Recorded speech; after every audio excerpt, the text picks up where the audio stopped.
நண்பர்களுக்கு வணக்கம்.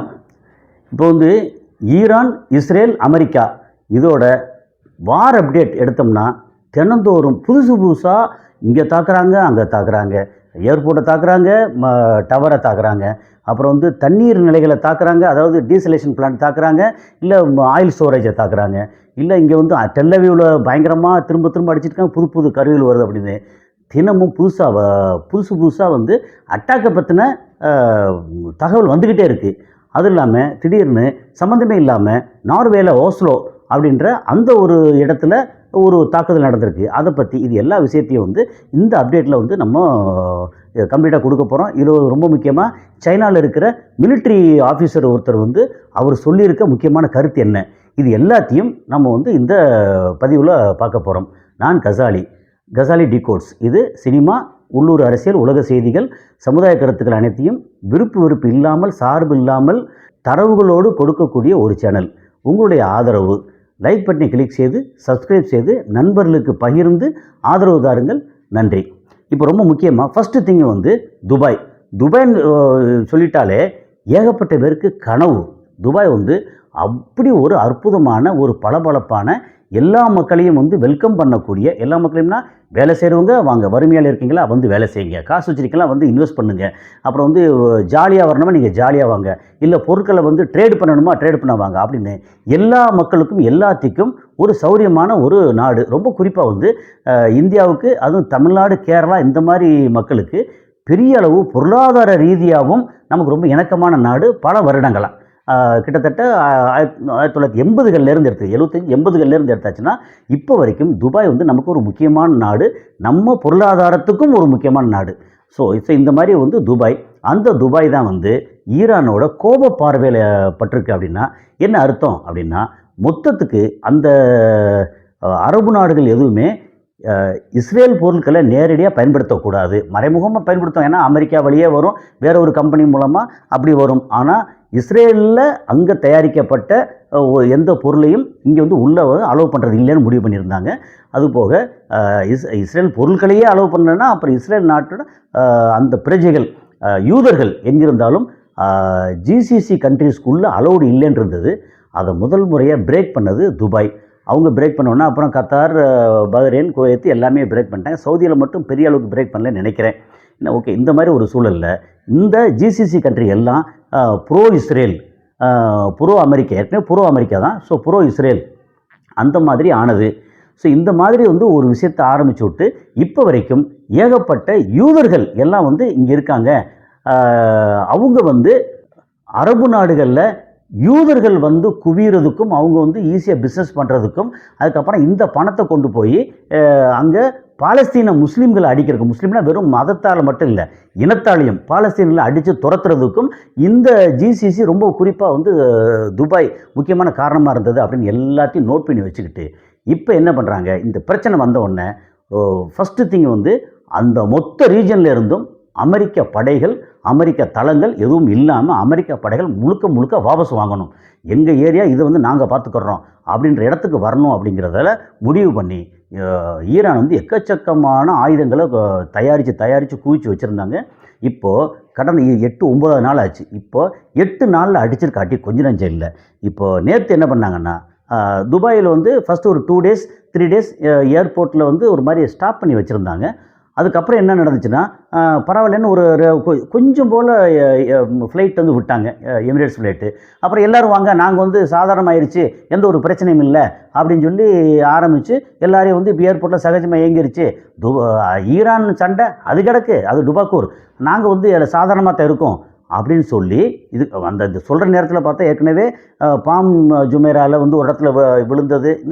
அங்கே ஈரான் அனுப்பிச்ச மிசைல் அல்லது ட்ரோன் எல்லாமே யுஏயில் இருக்கக்கூடிய அமெரிக்க தளங்கள் நோக்கி போனது. அது இன்டர்செப்ட் பண்ணும்போது இடையில அதோட சின்ன டெப்ரிஸ் தான் விழுந்தது. அப்போ நாங்கள் எங்களுக்கு ஒரு பிரச்சனையும் இல்லை அப்படின்னு திரும்ப ஏர்லைன்ஸோட சர்வீஸ் ஆரம்பித்த உடனே ஈரான் என்ன பண்ணிட்டாங்க, நீ வந்து திருந்தவே மாட்டேங்க, அதாவது எங்களுக்கு எதிராக உங்கள் இடத்தெல்லாம் கொடுத்து பணத்தையும் கொடுத்து அவங்களுக்கெல்லாம் சௌரியம் பண்ணி கொடுத்து எங்களை அட்டாக் பண்ண வச்சுட்டு நீங்கள் அப்புறம் சாதாரணமாக இருப்பீங்களா அப்படின்னு நேற்று போட்டால் பாருங்கள். ஒரு அது வந்து ஒரு ட்ரோன் மாதிரி தான் தெரிஞ்சுது, ட்ரோனர் மிசைல், சின்ன மிசைல் ஏர்போர்ட்டோட கன்கோர்ஸ் அந்த கன்காஸில் ஒரு ஒரு ஒரு பகுதியில் வந்து விழுந்தது பயங்கரமாக புகை மண்டலம். அதோட இதுக்கப்புறம் வந்து ஏர்போர்ட் இயங்குமா அப்படியே ஸ்டாப் ஆயிடுச்சு. அது போக வந்து மரீனாவில் ஒரு டவர். மரீனாங்கிறது வந்து எப்படின்னா ஒரு ஏரியா. மரீனாங்கிறது பொதுவாக வந்து கடற்கரை ஓரத்தில் இருக்க ஏரியாவில் அதில் துபாய் மரீனான்னு ஒரு ஏரியா இருக்குது. அந்த துபாய் மரீனாங்கிறது கிட்டத்தட்ட அந்த பாம் ஜுமேரா வந்து கடலுக்கு உள்ளே இருக்கும், மேன்மேடு ஐலாண்டு. அதுக்கு வெளியில் இருக்குது மரீனா ஏரியா. ஸோ அந்த மரீனாவில் இருக்க ஒரு டவர் மேலே கரெக்டாக சொல்லி வச்சு ஒரு இடத்துல அடித்தாங்க. அது என்ன அப்படின்னா அங்கே அமெரிக்காவில் வால் ஸ்ட்ரீட் ஜேர்னல்லேருந்து வந்துச்சு. அங்கே தங்கி இருந்தது வந்து சிஐஏ சீஃப். ஓகே, இந்த ஏரியாவில் எங்கெல்லாம் என்ன நடக்குதுன்னு பார்த்து உளவு சொல்லி அதுக்கப்புறம் வந்து ஈரானை அடிக்கிறதுக்கு எல்லா விஷயத்துக்கும் இங்கேருந்து உட்காந்து உளவு சொல்லிட்டு இருந்தால் விடுவாங்களா? இதை அத்தனை விஷயத்தையும் துல்லியமாக ஈரானுக்கு காமிச்சு கொடுக்கறது ரஷ்யாவோட சேட்டலைட்டு உளவு எல்லாம் சேர்ந்து ஒன்று இவன் இங்கே இருக்கான், அமெரிக்காக்காரன் இங்கே இருக்கான், அமெரிக்க தலைமை இங்கே இருக்குது, அவனோட ரேடார் இங்கே இருக்குது, இப்படி நீ எல்லாத்தையும் வந்து பயங்கரமாக வந்து சொல்லி சொல்லி சொல்லி கொடுத்து அடிக்கிற அடி. முன்னெல்லாம் வந்து நிறையா மிசைலை வேஸ்ட் பண்ணுவாங்க. இப்போ வந்து மிசைல் வேஸ்ட்டே இல்லை, சொன்னபடி கரெக்டாக அடிக்கிறாங்க அப்படிங்கிறது. அது போக கடந்த ஒரு வாரமாகவே சவுதி திரும்ப திரும்ப அடி வாங்குறாங்க. சவுதி, குவைத்து, பஹ்ரைன், இது எல்லாமே என்ன சொல்லிங்கன்னா கத்தார் வந்து இந்த மாதிரி அந்த மாதிரி இல்லை. கத்தார் தான் பெரிய தளமாச்சா, பயங்கர அடி. இவங்க எல்லாம் என்ன பண்ணுறது தெரியாமல் முழிச்சுக்கிட்ட அளவுக்கு பயங்கர அடி. அதுபோக நார்வேயில் இருக்கிற ஓஸ்லோ அப்படின்னு சொல்லி நகரத்தில் இருக்கக்கூடிய ஒரு முக்கியமான கட்டடத்தில் அமெரிக்காவோட ஒரு எம்பசி மாதிரி இல்லை, அமெரிக்காவோட ஒரு முக்கியமான இடம், அதை வந்து நோக்கி அடிச்சிருக்காங்க, பயங்கரமாக அடிச்சிருக்காங்க. அதை பற்றின டீட்டெயில் வந்து இன்னும் ஃபுல்லாக வரல, இனி வரும் அடுத்து. அது போக வந்து ஒரு முக்கியமான ரஷ்யாவோட இன்டெலிஜென்ஸ் வந்து ஒரு டீட்டெயில் கொடுத்துருக்காங்க. அந்த ஃபஸ்ட்டு 3 டேஸ்லேயே இஸ்ரேல் வந்து என்னென்ன இழந்திருக்கு அப்படின்னு சொல்லி டீட்டெயில் கொடுத்துருக்காங்க. அந்த டீட்டெயில் வந்து பெருசாக வெளியே வரல, ஆனால் இப்போ கொஞ்சம் வெளியே வர ஆரம்பிச்சிருச்சு. அது இஸ்ரேல் வந்து அதை உடனே வந்து ஒத்துக்க போகிறது இல்லை அப்படிங்கிறதான்.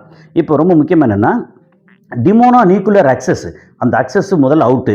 அப்புறம் ரொம்ப ஹியூஜ் லாஸ் அப்படின்னா அதோட முக்கியமான 11 நியூக்ளியர் சயின்டிஸ்ட் வந்து அவுட்டு. அதுபோக ஒரு ஐடிஎஃப் வீரர்கள் ஐடிஎஃப் ஜெனரல்ஸ் வந்து ஒரு 6 ஐடிஎஃப் ஜெனரல்ஸ் அவுட்டு. அதுபோக 198 ஏர்ஃபோர்ஸ் ஆஃபீஸர்ஸ் அவங்க காலி. அப்புறம் 462 சோல்ஜர்ஸ் காலி. அதுபோக 32 மொசாடு உளவாளிகள், மொசாடு ஏஜென்ட்ஸு அப்படின்னு வெறும் உளவாளி மட்டும் இல்லை, அங்கே ஏஜென்ட்ஸ் முக்கியமான இப்போ டாப்பில் இருக்கிற ஆட்கள் 32 பேர் காலி. ஸோ இது எல்லாமே எப்படின்னா ஃபஸ்ட்டு 3 டேஸில் ஈரான் ரிட்டாலியேஷனில் நடந்தது. அவ்வளோ தூரம் அவங்களுக்கான இழப்பு. இந்த இழப்பு வந்து இது மாதிரி தான் முன்னாடி வந்து ஈரானில் இழப்பு நடந்துக்கிட்டு இருந்துச்சு. இப்போ அது எல்லாமே வந்து திரும்ப அவங்களுக்கு இஸ்ரேலுக்கு நடந்துக்கிட்டு இருக்கு. இஸ்ரேலால் தாங்க முடியலை, கிட்டத்தட்ட பைத்தியம் முடிச்சு வெறி பிடிச்ச மாதிரி அலையிறாங்க அப்படின்னு சொல்லி கேள்விப்படுறோம். அது போக வந்து அரபு கண்ட்ரீஸில் இந்த மாதிரி தொடர்ந்து அட்டாக் நடக்குது. இங்கே ஏர்போர்ட்டில் நடக்கிறதோ அல்லது இந்த மாதிரி மரீனாவில் நடக்கிறதோ, இது ஒருவேளை ஈரான் இல்லாமல் ஈரான் பேரில் இஸ்ரேல் வந்து அட்டாக் பண்ணிவிட்டு அவங்க தான் பண்ணாங்கன்னு சொல்லி மடைமாட்டு விடுறதுக்காக பண்ணலாமோ அப்படின்னு ஒரு டவுட் வேறு உலா வருது. அதை பற்றின டீட்டெயில் வந்து இன்னும் தெரியல, ஆனால் அடுத்து ஃப்யூச்சரில் வரும்.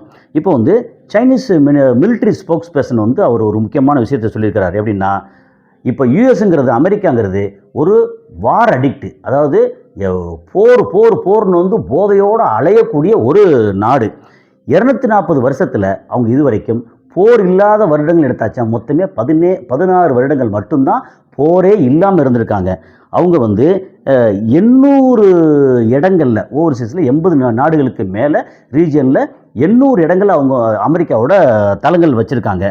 அப்புறம் வந்து இந்த அமெரிக்கா தான் இந்த உலகத்தோட இன்ஸ்டபிலிட்டி, அவர் பிரச்சனை, இது எல்லாத்துக்கும் மூல காரணமே அமெரிக்கா தான் சைனாவோட மிலிட்ரி சீஃப் வந்து டீட்டெயில் சொல்லியிருக்கிறாரு.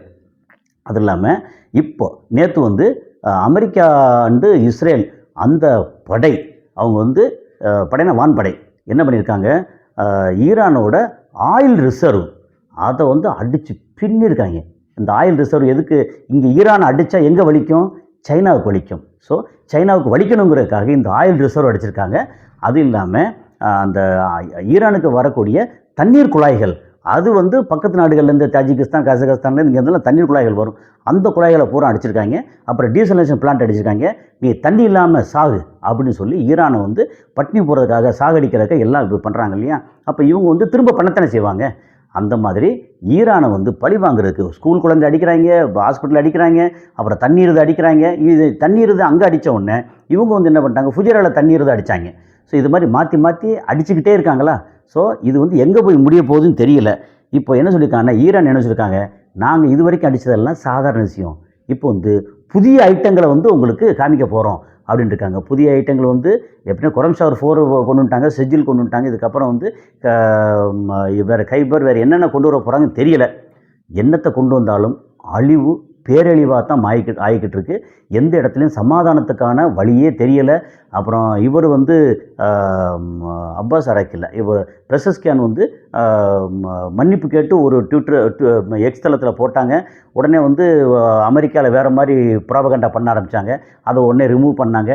அதாவது அரப் கண்ட்ரீஸில் உள்ள மக்கள் வந்து எங்களுக்கு சகோதரர்கள், அவங்கள வந்து இந்த மாதிரி அடிக்க வேண்டிய சூழல் வந்ததுக்கு நான் மன்னிப்பு கேட்குறேன்னு சொல்லி ஒரு வந்துச்சு. அது வந்து கரெக்டாக அவங்க தான் போட்டாங்களா, இல்லை வேறு ஏதாவது ஹேக் பண்ணி போட்டாங்களா, அதெல்லாம் தெரியாது. அவங்களே போட்டிருந்தா கூட மனசார இந்த மாதிரி வந்து பக்கத்துக்கு நம்ம சகோதர நாடுகள் அடிக்கக்கூடாதுன்னு முடிவு பண்ணி அதை போட்டாங்க.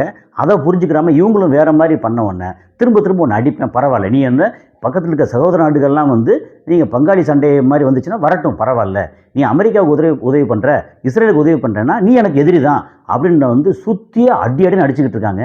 ஓஸ்லோவில் அடிச்சிருக்காங்க. இப்போ அடுத்து என்ன நடக்க போகுது அப்படிங்கிறத அடுத்தடுத்த காணொளியில் சந்திப்போம். நன்றி.